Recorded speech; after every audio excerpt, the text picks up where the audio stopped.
மேற்கு வங்கத்தில் கல்லூரி வகுப்பறையில் பேராசிரியையும் மாணவரும் மணமாலை மாற்றிக்கொண்ட வீடியோ வெளியாகி பெரும் சர்ச்சையை ஏற்படுத்தியுள்ளது. நடந்தது நாடக திருமணம் என்று உளவியல் பேராசிரியை கூறியதை ஊரும் பல்கலைக்கழகமும் ஏற்றுக்கொள்ள மறுத்துள்ளது. நடந்தது என்ன?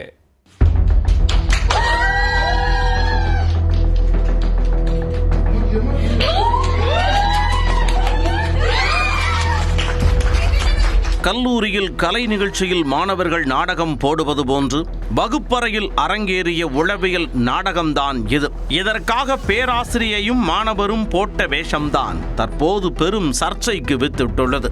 தனது நற்பெயருக்கு களங்கம் ஏற்படுத்தும் நோக்கில் வேண்டாதவர்கள் செய்த வேலை என பேராசிரியை அளித்த ஒப்புதல் வாக்குமூலத்திற்கு கல்லூரி நிர்வாகம் அதன் செவிகளை சாய்க்குமா?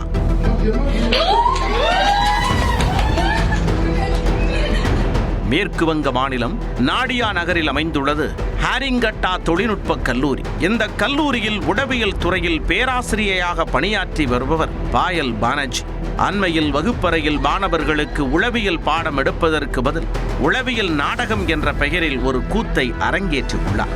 முதலாம் ஆண்டு மாணவர் ஒருவருடன் மணக்கோலத்தில் மாலை மாற்றி கல்லூரி வகுப்பறையை கல்யாண மண்டபமாக்கியுள்ளார்.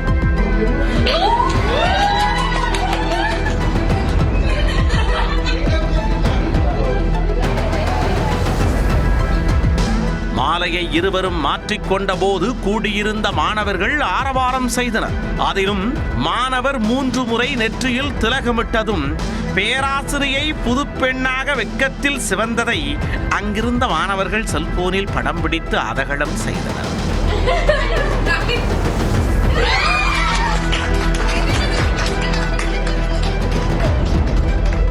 இந்த வீடியோ இணையத்தில் வெளியானதும் சம்பந்தப்பட்ட பேராசிரியை சர்ச்சையில் சிக்கியுள்ளார்.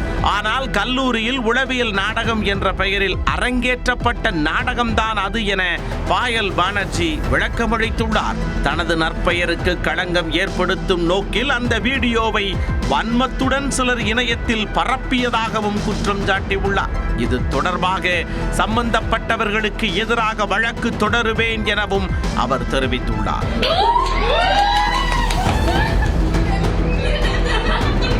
இதனிடையே வகுப்பறையில் பேராசிரியையும் மாணவரும் மாலை மாற்றிக்கொண்டதுடன் தாங்கள் இருவரும் 7 ஜென்மத்திற்கும் இணை பிரியாமல் இருப்போம் என்று எழுதி கையெழுத்திட்ட பேப்பரும் வெளியாகியுள்ளது.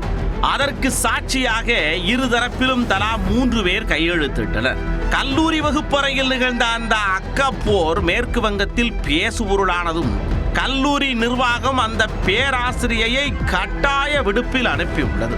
மேலும் வகுப்பறையில் நடந்தது திருமணமா அல்லது நாடகமா என்பதை கண்டறிய 3 பேர் கொண்ட விசாரணை குழுவையும் அமைத்துள்ளது.